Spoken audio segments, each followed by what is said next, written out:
Taxi ஆப்பின் உத்தரவாதம். Trip cancellation இல்லை, extra payment இல்லை, நியாயமான கட்டணம். இதுவே ஃபாஸ்ட் ட்ராக் டாக்ஸி ஆப்பின் உத்தரவாதம்.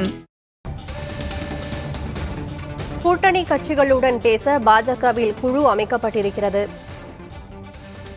பாரதிய ஜனதா கட்சியின் தேசிய தலைவர் ஜே.பி. நட்டா அனுமதியுடன் தேசிய ஜனநாயக கூட்டணி சார்பில் தமிழக அரசியல் கட்சிகளுடன் ஆலோசனை நடத்திடவும் ஒருங்கிணைத்திடவும் மாநில அளவில் குழு அமைக்கப்பட்டிருக்கிறது. இந்த குழுவில் மத்திய இணையமைச்சர் எல். முருகன் உள்ளிட்ட பலர் இணைந்திருக்கிறார்கள். கூடுதல் விவரங்களை வழங்குவதற்காக செய்தியாளர் விக்னேஷ் முத்து இணைந்திருக்கிறார். விக்னேஷ் முத்து, விவரம் என்ன? சக்தி, நாடாளுமன்ற தேர்தல் நெருங்கக்கூடிய நிலையில் தமிழக பாஜக கூட்டணியை இறுதி செய்ய தீவிரம் காட்டி வருகிறது. அதன் அடிப்படையில் ஏற்கனவே பாஜக கூட்டணியில் தமிழ் மாநில காங்கிரஸ், ஐஜேகே உள்ளிட்ட பல்வேறு கட்சிகள் இணைந்திருக்கக்கூடிய நிலையில் ஓ பன்னீர்செல்வம், அதே போன்று டிடிவி தினகரன் உள்ளிட்டவர்களுடன் பேச்சுவார்த்தை நடத்த விரைவில் திட்டமிடப்பட்டிருக்கிறது. இந்த நிலையில்தான் கூட்டணியை இறுதி செய்யவும் தொகுதி பங்கீடு உள்ளிட்டவைகளை விரைந்து முடிக்கவும் ஏற்பாடு செய்யும் வகையில் தமிழக பாஜகவை பொறுத்தமட்டில் தற்பொழுது ஒரு மாநில அளவில் இந்த பேச்சுவார்த்தை, கூட்டணி உள்ளிட்டவைகள் சம்பந்தமாக பேச்சுவார்த்தை நடத்துவதற்கு குழு என்பது அமைக்கப்பட்டிருக்கிறது.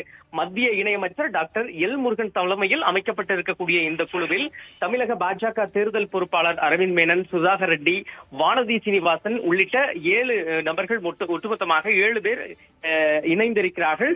இவர்கள் நாளை முதல் தொடர்ச்சியாக இந்த கூட்டணி சம்பந்தமாக கூட்டணி கட்சி தலைவர்கள் மற்றும் பிற கட்சி தலைவர்களை சந்தித்து நேரடியாக கலந்து ஆலோசனை மேற்கொள்ள இருக்கிறார்கள். பிரதமர் நரேந்திர மோடி வருகிற மார்ச் 4ஆம் தேதி சென்னை YMCAவில் நடைபெறும் பிரம்மாண்ட பொதுக்கூட்டத்தில் நேரடியாக கலந்து கொண்டு உரையாற்றுகிறார். அதற்கு முன்னதாக இந்த கூட்டணியை இறுதி செய்வதற்கு தமிழக பாஜக தீவிரம் காட்டி வருகிறது. அந்த மேடையில் கூட்டணி கட்சி தலைவர்கள் மற்றும் அவர்களுடைய அந்த தொகுதி உள்ளிட்டவைகளை விரிவாக எடுத்துரைப்பதற்கான திட்டத்தையும் பாஜக வைத்திருக்கிறது. இன்றைய தினம் ஏற்கனவே பாஜகவின் அகில இந்திய அந்த தேர்தல் குழு கூட்டம் நடைபெற்று முதல்கட்ட வேட்பாளர் பட்டியல் வெளியிடக்கூடிய நிலையில் தமிழகத்தில் கூட்டணியை இறுதி செய்வதற்கு தமிழக பாஜக தற்பொழுது தீவிரம் காட்டியிருக்கிறது. சக்தி, விவரங்களுக்கு நன்றி விக்னேஷ் முத்து. ஃபாஸ்ட் ட்ராக் டாக்ஸி ஆப்பின் உத்தரவாதம். ட்ரிப் கேன்சலேஷன் இல்லை, எக்ஸ்ட்ரா பேமெண்ட் இல்லை, நியாயமான கட்டணம். இதுவே ஃபாஸ்ட் ட்ராக் டாக்ஸி ஆப்பின் உத்தரவாதம்.